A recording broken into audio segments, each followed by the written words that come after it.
আমি আগের দিন যে সুন্দর একটা ভিডিও আপলোড করেছিলাম সেটারই কিছুটা পার্ট রয়ে গেছিলো, যেটা আমার শেয়ার করা হয়নি। তো সেই সেকেন্ড পার্টটায় নিয়ে এলাম আজকে। আপনারা গতকালের ভিডিও আশা করি দেখেছেন, যারা দেখেনি অবশ্যই চ্যানেলে গিয়ে চেক আউট করে নিতে পারেন, তাহলে আজকের ভিডিওটি বুঝতে সুবিধা হবে।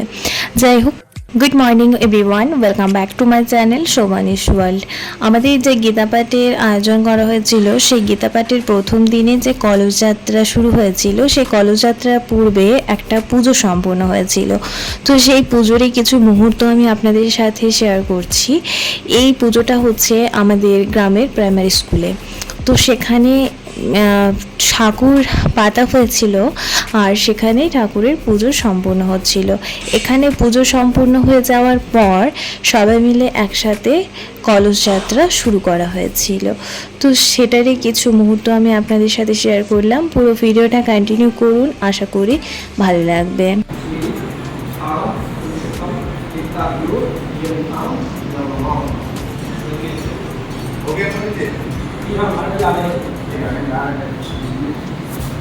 তো এখানে আর্লি মর্নিংয়ে পুজোটা শুরু হয়েছিল, সবাই বসে আছেন এখানে পুজো দেখার জন্য। তো আমাদের এখানে যে গীতাপাঠ শুরু হচ্ছে, বা আজকে তার প্রথম দিন, সেই গীতাপাঠে যিনি গীতাপাঠ করবেন তার নাম হচ্ছে শ্রী গোবিন্দ বল্লভ শাস্ত্রীজি। তিনি হচ্ছেন বৃন্দাবন নিবাসী, আর তিনি এখানে মোটামুটি 7 দিন ধরে গীতাপাঠ করবেন। তো ওনাকেও আমি ভিডিওতে নিয়েছি। ওই যে যিনি মালা পরে দাঁড়িয়ে রয়েছেন, উনি হচ্ছেন শ্রী গোবিন্দ বল্লভ শাস্ত্রীজি মহারাজ।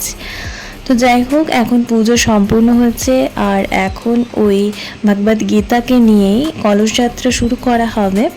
আর তারপর এবং কলস যাত্রায় নদী থেকে যে জল আনার কথা বলা হয়েছে, ওই নদীতেই এই ভগবদ গীতায় পুজো করা হবে।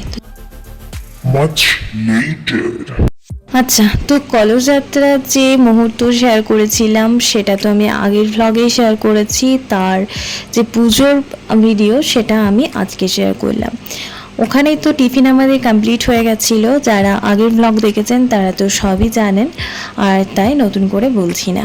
বাড়ি আসার পর নিজে একটু ফ্রেশ হয়ে নিয়ে ফ্রিজে দেখলাম অনেকটা দুধ রয়ে গেছে বেশ কয়েকদিন আগে থেকে। তো সেই দুধটা একটু লেবু দিয়ে ছানা ফাটিয়ে নিয়ে সেই ছানাটা একটা বড় ছাঁকনিতে ছেঁকে নিয়ে ভালোভাবে ঠান্ডা করে নিচ্ছি। এই ছানাটা দিয়ে আজ একটু পনির বানিয়ে নেব। আর যেহেতু গীতাপাঠের জন্য এখন মোটামুটি 7 দিন মতো নিরামিষ চলবে, তাই নিরামিষে পনিরটা রান্না করে নেব। 2000 years later. তো পনির বানানোর পুরো প্রসেস আমি শেয়ার করছি এখানে। প্রথমে বড় ছাঁকনিতে দিয়ে ভালোভাবে জলটা ঝরিয়ে নিয়ে একটা সুতির কাপড়ে সাহায্যে নিয়ে ভালোভাবে ছানাটা দিয়ে বেশ গুঁড়িয়ে গুঁড়িয়ে রেখে দিতে হবে কোনো একটা উঁচু জায়গায় তুলে। ভালোভাবে জলটা ঝরে গেলে বেশ মোটামুটি 30 মিনিট মতো ঝুলিয়ে রাখলে জলটা ঝরে যাবে। এরপর সুন্দরভাবে দেখুন ছানাটা থেকে জল বেরিয়ে গেছে। এখন ছানাটা এই সুতির কাপড়টার মধ্যে আমি একটু ছড়িয়ে নেব। বেশ গোল করে ছড়িয়ে নিয়েছি। এখন যে কাপড়টাতে আমি ছড়িয়ে নিয়েছি সেই কাপড়টা একটু চাপা দিয়ে রেখে দেব। আর তার নিচে একটা প্লেটও নিয়ে নিয়েছি। এখন কাপড়টা চাপা দিয়ে ওপর থেকে একটা শক্ত কিছু জিনিস চাপা দিয়ে দিতে হবে।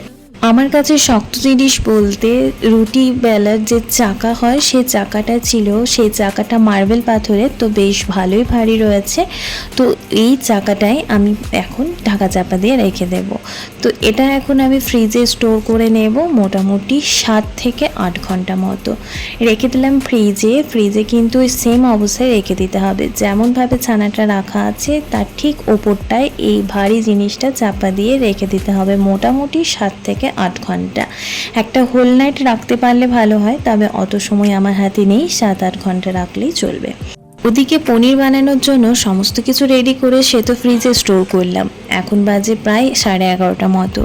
একটা বেদানা কেটে নিয়েছি, খিদে পেয়ে গেছিলো তাই একটা বেদানা খেয়ে নিচ্ছি। চলুন বেদানা খাওয়াটা কমপ্লিট করে নিই। গুড আফটারনুন এভরিওয়ান, ফিরে এলাম অনেকটা সময় পরে। এখন বিকেল প্রায় 5:30 থেকে 6টা মতো বাজে। দুপুরবেলা লাঞ্চ কমপ্লিট করে একটা লম্বা ঘুম দিয়েছিলাম, তারপর এই জাস্ট একটু আগে উঠলাম। ওয়েদারটা ভীষণ সুন্দর, বৃষ্টিটা আবার যেন ঝেঁপে আসবে। তো এদিকে বৃষ্টি তো আসবে মনে হচ্ছে, তার আগে মানে বৃষ্টি হওয়ার আগে যে সুন্দর হাওয়া দেওয়ার মুহূর্ত সেটাও কিন্তু বড্ড সুন্দর লাগে, সেটাই উপভোগ করছিলাম একটু। চলুন রাতের ডিনারটা ঝটপট করে বানিয়ে নিই, কারণ আমরা যাব গীতা পাঠ দেখতে। তো আপনাদের সাথে দেখায় একটু যে পনিরটা কীরকম হলো। প্রায় 7-8 ঘন্টা পর আমি কিন্তু এই পনিরটা বের করলাম, আর পনিরটা দেখুন কি সুন্দরভাবে সেট হয়ে গেছে। এই পনিরটাকে একটু চটকে চটকে নিয়ে সেট করলেও বেশ দোকানের মতোই হতো, বাট আমি অতটা খাটাখাটনি করিনি বলে এরকমভাবে সেট করে নিয়েছি। তো বেশ ভালোভাবে কিন্তু পনিরটা সেট হয়ে গেছে। এখন পনিরটা পিস পিস করে কেটে নেব, তারপর যেমন রান্না করা হয় সেরকমই রান্না করব। পনিরটা দেখুন কি সুন্দরভাবে কাটা যাচ্ছে, মানে খুব ভালোভাবে কিন্তু পনিরটা হয়ে গেছে। তো পনির বানানো তো খুব সোজা। আপনাদের বাড়িতে যদি অ্যাভেলেবেল দুধ থাকে তাহলে পনির চটপট করে বাড়িতেই বানিয়ে নিতে পারেন, মোটামুটি একটা দিন হাতে সময় থাকলেই হবে। তাছাড়াও যদি বাড়ি থেকে প্যাকেট দুধ কিনেও পনির বানাতে চান তাহলেও হবে। দেখুন কি সুন্দর হয়েছে না পনিরটা, পুরো দোকানের মতো। আর আমি যেহেতু পরে ভয়সভা দিচ্ছি তাই বলতে পারছি খেতেও কিন্তু দুর্দান্ত লাগছিল। পনিরটা এখন একটু হালকা করে ভেজে নিচ্ছি। আজকে আমি পটল আর পনির দিয়ে একটা সুন্দর সবজি বানাবো রাতের ডিনারের জন্য। পনিরটা বেশ একটু লাল লাল করে ভেজে নিচ্ছি। টাটকা পনিরের টেস্টই আলাদা হয় বলুন। আর বাড়িতে বানানো যে কোনো জিনিসের স্বাদ কিন্তু আমার দোকানের থেকে বেশি ভালো লাগে। তো এদিকে পনির ভেজে নিয়ে আমি পটল আর পনির যে সবজি বানাবো বলছিলাম সেটা একদম রেডি হয়ে গেছে। সবজি তো রেডি হয়ে গেল, রুটি বানানো হলে ডিনারটা বানানো কমপ্লিট। এদিকে আমরা রেডি হয়ে গেছি, প্রায় 7টা থেকে 7:30 মতো বাজে। এখন বেরোবো গীতা পাঠের উদ্দেশ্যে। সেখানে বিশাল উৎসব শুরু হয়েছে, এখন 7 দিন ব্যাপী এই উৎসব চলতে থাকবে। তো চলুন এখন তাহলে যাওয়া যাক, আপনাদেরও সাথে করে নিয়ে যাই। চলে এসেছি আমরা গোষ্ঠরাঙ্গাল বা গোষ্ঠ ময়দানে, যেখানে গীতা পাঠ শুরু হয়েছে। তার আগে দেখায় কেমন ছোটোখাটো করে কি সুন্দর মেলা বসেছে। কি সুন্দর লাগছে না চারিদিকে এই বেলুনগুলো দেখতে, রং বেরঙের বেলুনগুলো দেখতে। আর রাত্রিবেলা বিভিন্ন লাইটও থাকে তার সাথে রং বেরঙের বেলুন, কি ভালোই না লাগে দেখতে। একটা ছোটোখাটো মেলা বসেছে এখানে, বেশ ভালো লাগছে। বিভিন্ন জায়গা থেকে বিভিন্ন মানুষের কিন্তু আগমন ঘটেছে এখানে। কত অপরিচিত পরিচিত মানুষের সাথে দেখা হবে এই একই মঞ্চে। চলুন এখন তাহলে গীতা পাঠ শোনা যাক, গীতা পাঠ এনজয় করা যাক, তারপর বাড়ি গিয়ে ডিনার কমপ্লিট করে নেব। তো আজকের মতো ব্লগটি তাহলে এখানে শেষ করছি, আর আমি ব্লগটা কন্টিনিউ করতে পারছি না।